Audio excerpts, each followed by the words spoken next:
दुनिया में सदा कदम तेरा नाम रहेगा। दुनिया में सदा कदम तेरा नाम रहेगा। सिद्दीक तेरा नाम से इस्लाम रहेगा। सिद्दीक तेरा नाम से इस्लाम रहेगा। दुनिया में सियासत में तेरा नाम रहेगा। फारूक तेरा नाम से इस्लाम रहेगा। दुनिया में शुजाअत में तेरा नाम रहेगा। उस्मान तेरा नाम से इस्लाम रहेगा। दुनिया में मुअज्जिन में तेरा नाम रहेगा। दुनिया में मुअज्जिन में तेरा नाम रहेगा। बेलाल तेरा नाम से इस्लाम रहेगा।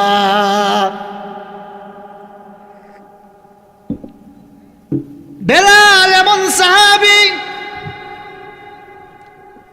बेलाल एमन साहाबी, বেলালের কণ্ঠে আওয়াজ হয় না।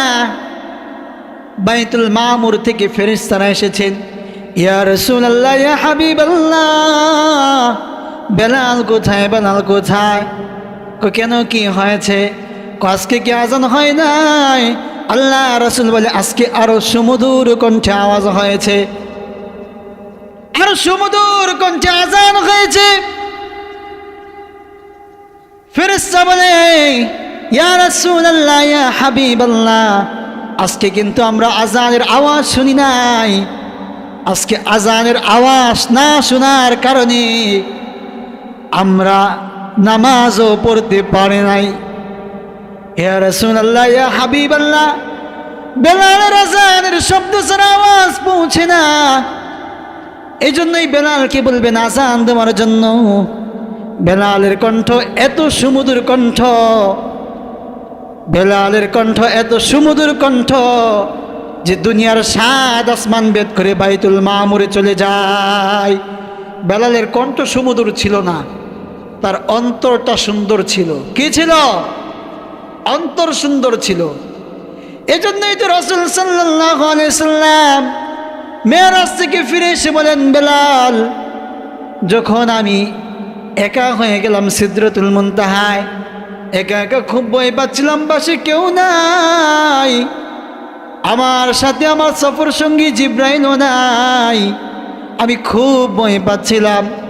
তখন আমি পরিচিত ব্যক্তির জুতার আওয়াজ শুনলাম।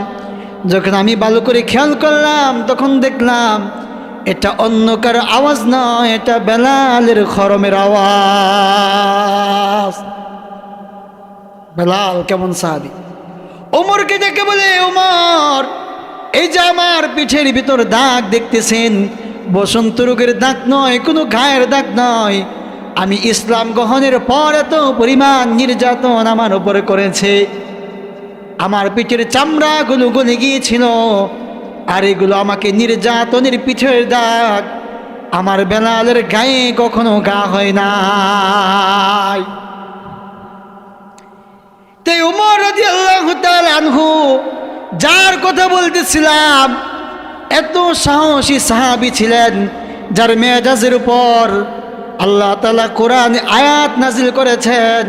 আল্লাহ রাসূল বলেছেন, আমার পরে যদি কেউ সাহাবী নবী হইতো, তাহলে আমার প্রিয় সাহাবী উমরকে আল্লাহ নবী বানায়া পাঠাইতো। ওমর রাদিয়াল্লাহু তাআলা আনহু যখন ইসলামের সুমহান ছায়াতলে চলে আসলেন, ইসলামের ছায়াতলে চলে আসার পর ওমর রাদিয়াল্লাহু তাআলা আনহু উচ্চ আওয়াজে রাসূলকে বলেন, ইয়া রাসূলুল্লাহ, ইয়া হাবিবাল্লাহ, আর ঘরে বসে কত ইসলাম প্রচার করবেন? এখন সময় এসেছে বাইতুল্লাহ যাব। বাইতুল্লাহ গিয়ে আমরা সরাসরি মানুষের সামনে আল্লাহর ইবাদত করব। এই সাহাবীর নাম কি? নাম কি? ওমর। সাহাবা রাদিয়াল্লাহু তাআলা আনহু যখন দুনিয়া থেকে বিদায় হয়ে চলে গেলেন, রাসূল সাল্লাল্লাহু আলাইহি সাল্লাম সালাবা রাদিয়াল্লাহু তাআলা আনহুকে গোসল করালেন, কাফনের ব্যবস্থা করলেন। কাফনের পর যখন জানাজা হলো, জানাজার পর আল্লাহ রাসূল সাল্লাল্লাহু আলাইহি সাল্লাম জমিনের ভিতর হাঁটেন, বৃদ্ধ পায়ের উপর ভর দিয়ে, বৃদ্ধাঙ্গুলির উপর ভর দিয়ে দিয়ে আল্লাহ রাসূল হাঁটেন। সাহাবায়ে কেরাম জিজ্ঞেস করলেন, ইয়া রাসূলুল্লাহ, ইয়া হাবিবাল্লাহ, বৃদ্ধাঙ্গুলি পর ভর দিয়ে কেন হাঁটেন? আপনার পায়ে কি ব্যথা পেয়েছেন? আল্লাহ রাসূল বলেন, সাহাবীরা রে, আমি যা দেখি তোমরা তা দেখো না। আমার সালাবা এমন তওবা করেছে, আল্লাহ তার তওবা এমন কবুল করেছে যে আমার সালাবার জানাজায় এত পরিমাণ আল্লাহর রহমতের ফেরেশতা এসেছে যে পুরা জমিনে আমি নবী পা দেওয়ার মতো জায়গা নাই। আপনারা সুবহানাল্লাহ বলেন না?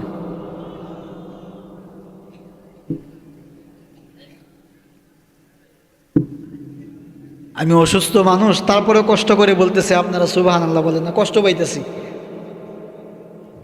সুবহানাল্লাহ বলেন, সুবহানাল্লাহ। আল্লাহ রাসূল বলেন, আমার সাহাবী সালাবা এমন তওবা করেছে, এমন তওবা করেছে যে সালাবার মৃত্যুর সংবাদে আল্লাহর এত ফেরেশতা জমিনে এসেছে যে আমি নবী জমিনে দাঁড়ানোর মতো জায়গা পাচ্ছি না। এজন্যই তওবা করতে হবে, এমন তওবা যে তওবা করেছিলেন জগৎ বিখ্যাত আল্লাহর ওলি মালিক ইবনে দিনার রাদিয়াল্লাহু রাহমাতুল্লাহি আলাইহি। আল্লাহর এত বড় ওলি ছিলেন, এত বড় ওলি ছিলেন মালিক ইবনে দিনার রাহমাতুল্লাহি আলাইহি। প্রথম জীবনে এত পরিমাণ নাফরমানি করেছে, এমন গুনাহ করেছে, এমন অন্যায় করেছে, জীবনটা গুনাহ করতে করতে করতে করতে করতে করতে পার করে দিয়েছে। তার মধ্যে অন্যতম গুনাহ হলো এত বেশি পরিমাণ নেশা করত, এত বেশি পরিমাণ নেশা করে বাড়িতে ফিরত যে তার স্ত্রীকে তাকেও সে চিনতে পারত না। মালিক ইবনে দিনার রাহমাতুল্লাহি আলাইহি, আল্লাহর ওলি মালিক ইবনে দিনার রাহমাতুল্লাহি আলাইহি গুনাহ করতে করতে করতে করতে গুনার সাগরে হাবুডুবু খায়। একদিন মালিক ইবনে দিনার রাহমাতুল্লাহি আলাইহি আল্লাহ তাআলা ওনাকে একটা ফুটফুটে সুন্দর সন্তান দিয়েছিলেন, কলিজার টুকরা একটা সন্তান দান করেছিলেন, নাম ছিল জামিলা। এত সুন্দর, এত সুন্দর, তার চেহারার দিকে তাকাইলে অন্তর জুড়ে যায়। কিন্তু আল্লাহ পাক রব্বুল আলামিন এত সুন্দর চেহারার অধিকারী জামিলাকে অল্প বয়সেই দুনিয়া থেকে নিয়ে গেলেন। ইমাম মালিক ইবনে দিনার রাহমাতুল্লাহি আলাইহি সন্তানের সুখ আর বেদনা সহ্য করতে পারলেন না, পাগল হয়ে গেলেন, হতাশ হয়ে গেলেন, আরো বেশি পাগল হয়ে মাতাল হয়ে নেশা করতে লাগলেন। দেখবেন যারা নেশা করে ওরা যখন টেনশনে পড়ে, পেরেশানিতে পড়ে, তখন নেশা আরো বেড়ে যায়। বাড়ে কিনা? বাড়ে কিনা? ওরা নাকি বলে যে নেশার দ্বারা ওরা তৃপ্তি পায়, ওদের টেনশন চলে যায়। চিন্তা করছেন? নেশা করার দ্বারা নাকি তৃপ্তি পায়। আল্লাহর ওলি ইমাম মালিক ইবনে দিনার রাহমাতুল্লাহি আলাইহি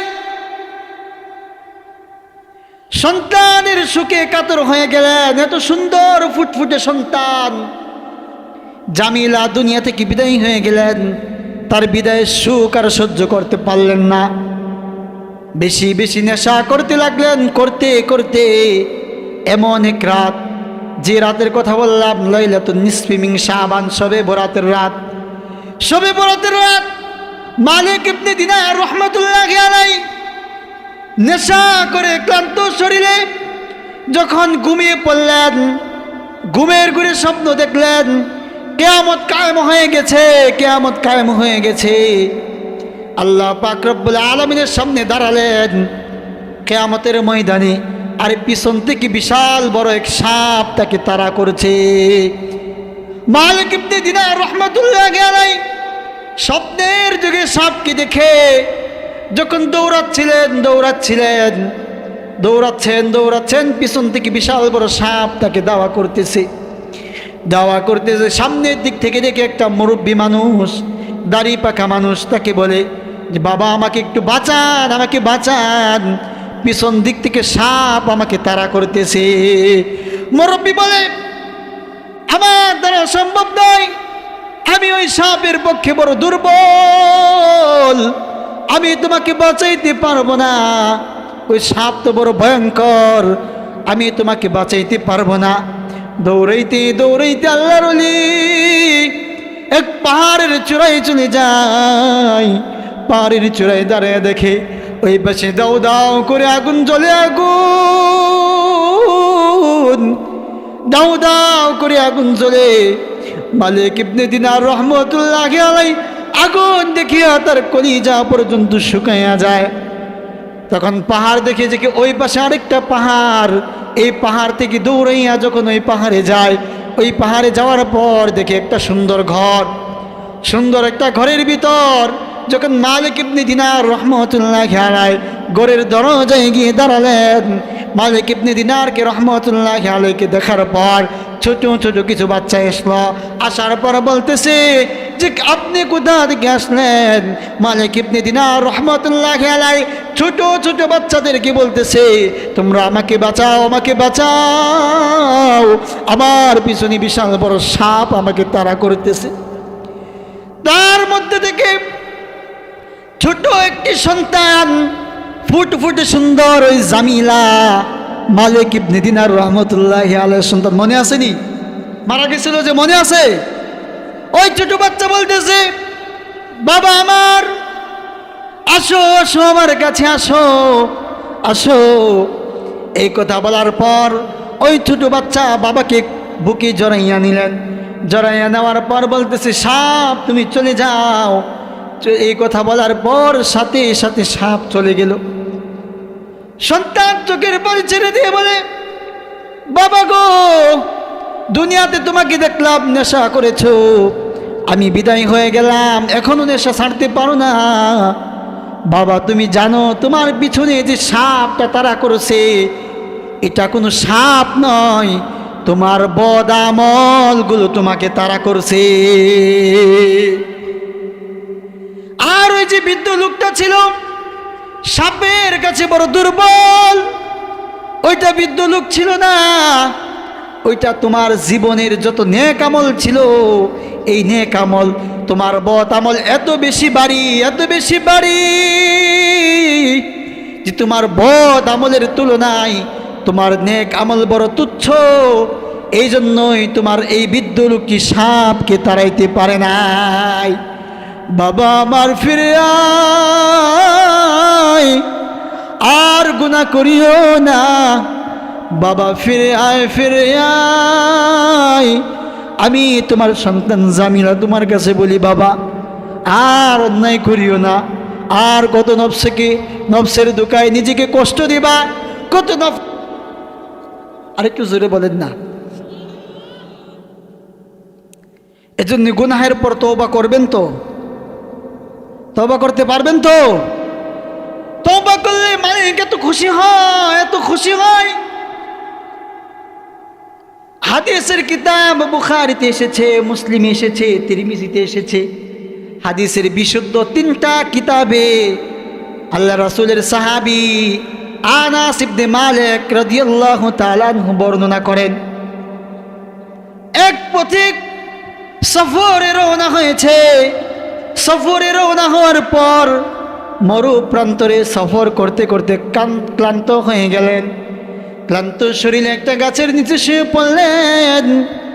গাছের নিচে শুয়ে পড়ে চোখ ঘুমিয়ে পড়লেন। চোখ বুজে আসলো, ঘুমিয়ে পড়লেন।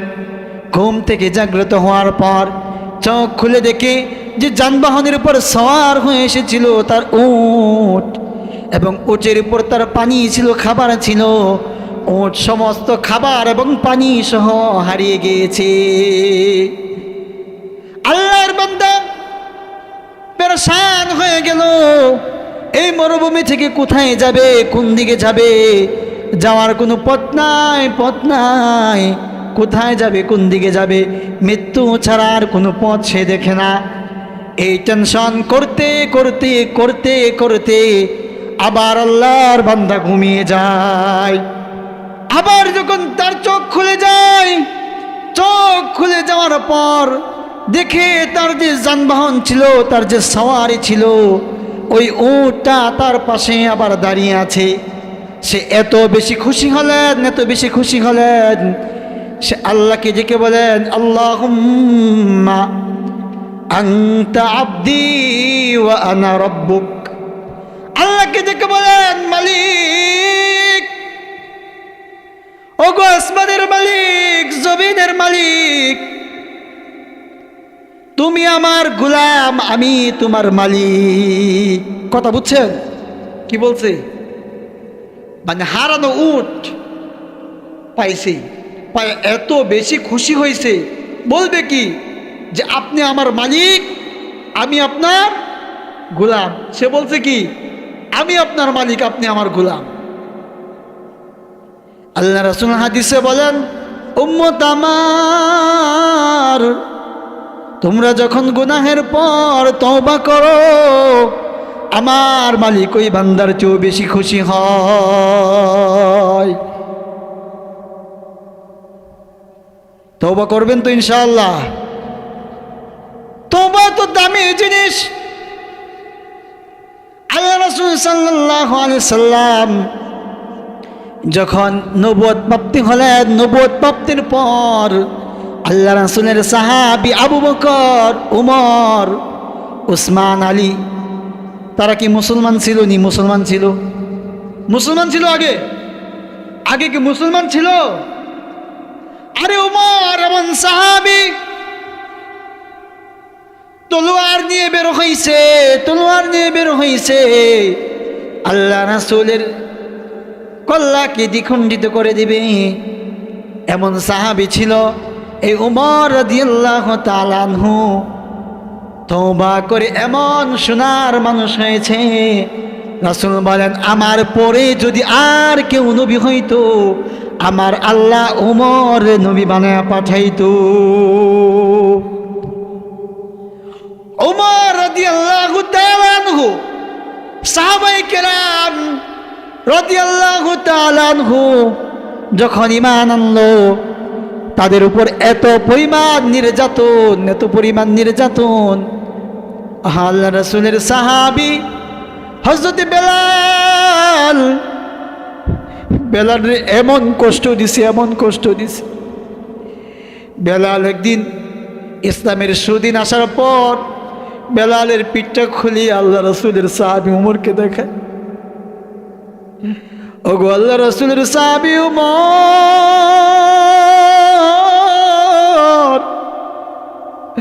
আমার পিঠের দিকে তাকান, দেখেন আমার পিঠে কিসের দাগ। উমর ডেকে বলে, বেলাল, তোমার কি গায়ে বসন্ত রোগ হয়েছিল কিনা? তোমার গায়ে কি গা হয়েছিল কিনা? বেলাল চোখের পানি ছেড়ে দিয়ে কয়, ওগো উমর, যখন আমি ইসলাম গ্রহণ করি, এই যে উত্তপ্ত বালুর উপর খালি গায়ে আমার শুয়াইয়া দিছে, আমার বুকে পাথর চাপা দেয়, আমারে কয় তুই এক মালিকরে অস্বীকার কর, কিন্তু আমি বেলালের মুখ দিয়ে শুধু আহাদ আহাদ আহাদ বের হয়। আমার গায়ের যে তৈলাক্ত অবস্থা ছিল, গায়ের যে তৈল ছিল, তেল ছিল, এইটা উত্তপ্ত বালিতে লাগার পর বালিগুলো একসাথে জমাট বাঁধা যাইত, বালিগুলো একসাথে জমাট বাইধা যাইতো। আর যে আমার পিঠে দাগগুলো দেখতেছো, এটা বসন্ত রোগের দাগ নয়, আমার পিঠে একটু গোশত নাই। আমি যখন ইসলাম গ্রহণ করি, আমাকে এত পরিমাণ নির্যাতন করছে, আমার নির্যাতন কইরা আমার পিঠের সমস্ত চামড়া পর্যন্ত পোড়ায়া ফেলছে। এই জন্যই তো বলে বেলাল রাদিয়াল্লাহু তাআলা আনহু, আল্লাহ রাসূল যখন মেরাজে যায়, মেরাজে যাওয়ার পর বলে, আমি যখন একা হয়ে গিয়েছিলাম, যখন জিব্রাইল আমাকে ছেড়ে বলে, ইয়া রাসূলুল্লাহ, ইয়া হাবিবাল্লাহ, আর আমি যেতে পারবো না, এর উপরে যাওয়ার পারমিশন আমার নাই, তখন আমি খুব ভয় পাচ্ছিলাম, আমি একা কিভাবে যাব। তখন আমি নবী একটা পরিচিত লোকের জুতার শব্দ পাইলাম। আমি পাইবা দেখলাম দুনিয়ার কোনো মানুষের জুতার শব্দ না, এটা আমার সাহাবী বেলালের জুতার শব্দ। সুবহানাল্লাহ, লা ইলাহা ইল্লাল্লাহ।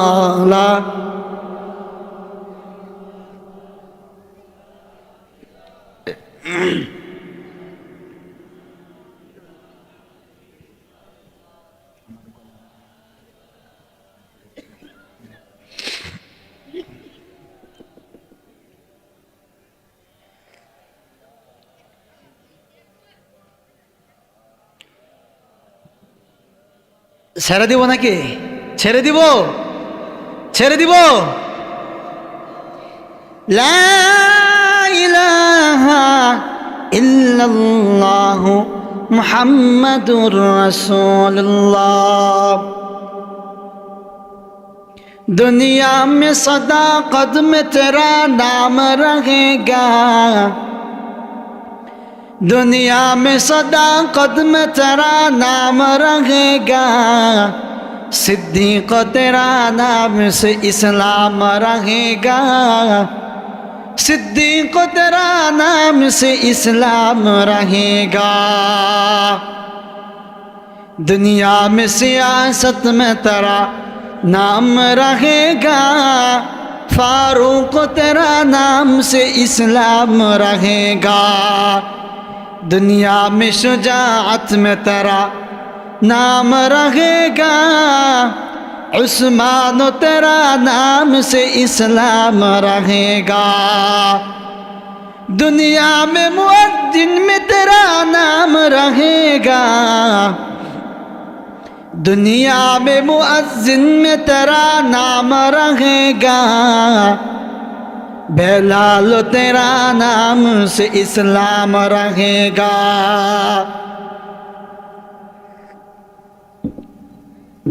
বেলাল এমন সাহাবী,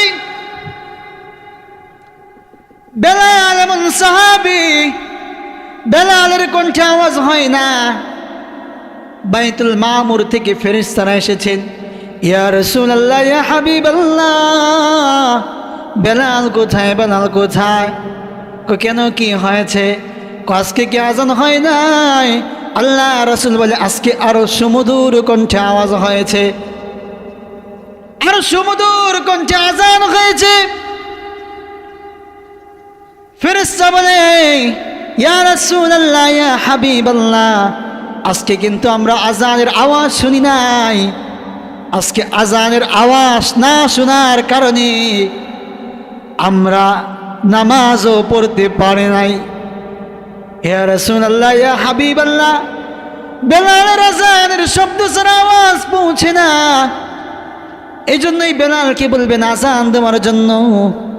বেলালের কণ্ঠ এত সুমধুর কণ্ঠ, বেলালের কণ্ঠ এত সুমধুর কণ্ঠ যে দুনিয়ার 7 আসমান ভেদ করে বাইতুল মামুরে চলে যায়।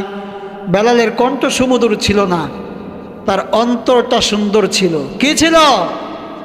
অন্তর সুন্দর ছিল। এজন্যই তো রাসূল সাল্লাল্লাহু আলাইহি সাল্লাম মেরাজ থেকে ফিরে এসে বলেন, বেলাল, যখন আমি একা হয়ে গেলাম সিদরাতুল মুনতাহায়, একা একা খুব ভয় পাচ্ছিলাম, পাশে কেউ নাই, আমার সাথে আমার সফর সঙ্গী জিব্রাইলও নাই, আমি খুব ভয় পাচ্ছিলাম। তখন আমি পরিচিত ব্যক্তির জুতার আওয়াজ শুনলাম। যখন আমি ভালো করে খেয়াল করলাম, তখন দেখলাম এটা অন্য কারো আওয়াজ নয়, এটা বেলালের খরমের আওয়াজ। বেলাল কেমন সাহাবী! ওমরকে ডেকে বলে, ওমর, এই যে আমার পিঠের ভিতর দাগ দেখতেছেন, বসন্ত রোগের দাগ নয়, কোনো ঘায়ের দাগ নয়। আমি ইসলাম গ্রহণের পর এত পরিমাণ নির্যাতন আমার উপরে করেছে, আমার পিঠের চামড়াগুলো গলে গিয়েছিল, আর এগুলো আমাকে নির্যাতনের পিঠের দাগ। আমার বেলালের গায়ে কখনো গা হয় নাই। তাই ওমর রাদিয়াল্লাহু তাআলা আনহু যার কথা বলতেছিলাম, এত সাহসী সাহাবী ছিলেন যার মেজাজের উপর আল্লাহ তাআলা কোরআন আয়াত নাজিল করেছেন। আল্লাহ রাসূল বলেছেন, আমার পরে যদি কেউ সাহাবী নবী হইতো তাহলে আমার প্রিয় সাহাবী উমরকে আল্লাহ নবী বানায়া পাঠাইতো। ওমর রাদিয়াল্লাহু তাআলা আনহু যখন ইসলামের সুমহান ছায়াতলে চলে আসলেন, ইসলামের ছায়াতলে চলে আসার পর ওমর রাদিয়াল্লাহু তাআলা আনহু উচ্চ আওয়াজে রাসূলকে বলেন, ইয়া রাসূলুল্লাহ, ইয়া হাবিবাল্লাহ, আর ঘরে বসে কত ইসলাম প্রচার করবেন? এখন সময় এসেছে বাইতুল্লাহে যাব। বাইতুল্লাহে গিয়ে আমরা সরাসরি মানুষের সামনে আল্লাহর ইবাদত করব। এ সাহাবীর নাম কি?